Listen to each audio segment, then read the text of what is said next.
విజయవాడ పోలీసులు 15 మంది బంగ్లాదేశ్, మయన్మార్ యువకులను అదుపులోకి తీసుకున్నారు. అర్ధరాత్రి ఆకస్మికంగా జరిపిన తనిఖీల్లో వీళ్లు పెనమలూరు మండలం కానూరు తాడిగడపల్లో అక్రమంగా నివసిస్తున్నట్లు గుర్తించారు.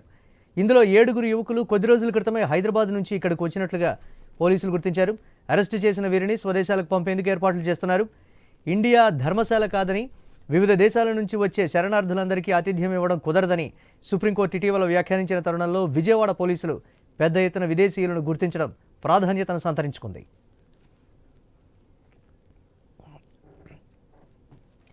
ఇక విజయవాడ పోలీసులు 15 మంది బంగ్లాదేశ్, మయన్మార్ యువకులను అదుపులోకి తీసుకున్నారు. అర్ధరాత్రి ఆకస్మికంగా జరిపిన తనిఖీల్లో వీళ్లు పెనమలూరు మండలం కానూరు తాడిగడపలో అక్రమంగా నివసిస్తున్నట్లుగా గుర్తించారు.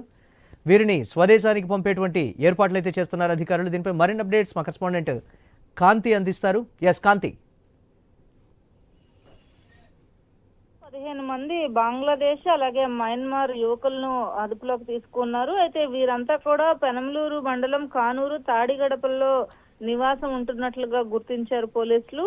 అయితే కార్డన్ సర్చ్ లో భాగంగా నిన్న రాత్రి వీరు ఏదైతే పోలీసులు సర్చ్ చేస్తున్న సమయంలో బంగ్లాదేశీయులు అలాగే మయన్మార్ సంబంధించినటువంటి యువకులు అక్కడ నివాసం ఉంటున్నట్లుగా గుర్తించడంతో ఏదైతే ఆల్రెడీ పోలీసులకు సుప్రీం కోర్టు ఇచ్చినటువంటి ఆదేశాలు కూడా ఉన్న నేపథ్యంలో దానికి సంబంధించినటువంటి ఏవైతే ఈ సెర్చ్ అయితే జరుగుతోంది. దాంట్లోనే భాగంగానే ఈ ఏదైతే సుప్రీం కోర్టు ఇప్పటికే భారతదేశంలో ఉన్నటువంటి భారతీయులకు ప్రపంచ నలుమూలల నుంచి వచ్చిన వారంతా కూడా భారతదేశంలో ఆశ్రయం పొందుతున్నారు. వీరందరికీ కూడా భారత్ ఆశ్రయం ఇవ్వాల్సిన అవసరం లేదు. ఖచ్చితంగా విదేశీ శరణార్థులను ఆశ్రయించేందుకు ఇదేమీ ధర్మశాల కాదు అంటూ ఇచ్చినటువంటి తీర్పును బేస్ చేసుకుని రాష్ట్ర వ్యాప్తంగా ఈ కార్డన్ సర్చ్లు అయితే కొనసాగుతూ ఉన్నాయి. ఇందులో భాగంగానే పోలీసులు చేసినటువంటి సర్చ్ లో భాగంగా 7 యువకులు కొద్ది రోజుల క్రితమే హైదరాబాద్ నుంచి పెనమలూరు వచ్చినట్లుగా సమాచారం అందుతుంది. వీరందరినీ కూడా పోలీసులు అదుపులోకి తీసుకుని తమ స్వదేశాలకు పంపేందుకు కూడా పోలీసులు అయితే ఏర్పాటు చేస్తున్నారు.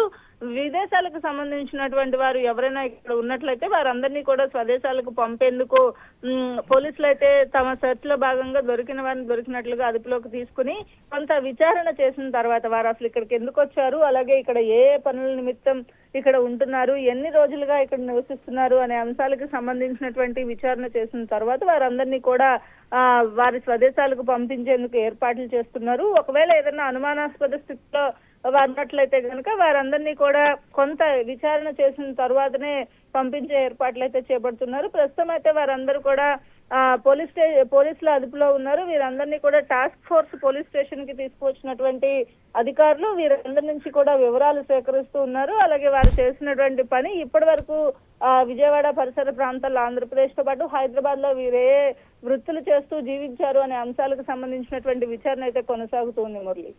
Right, thanks for updates Kanthi.